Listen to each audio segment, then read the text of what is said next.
Tutorial. Pilih formatur IPM, pakai voting.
Kegiatan belajar mengajar diliburkan dulu sementara.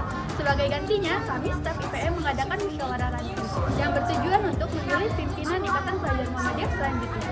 Teman-teman punya hak suara memilih loh, jadi jangan sia-siakan hak suara milih teman-teman ya.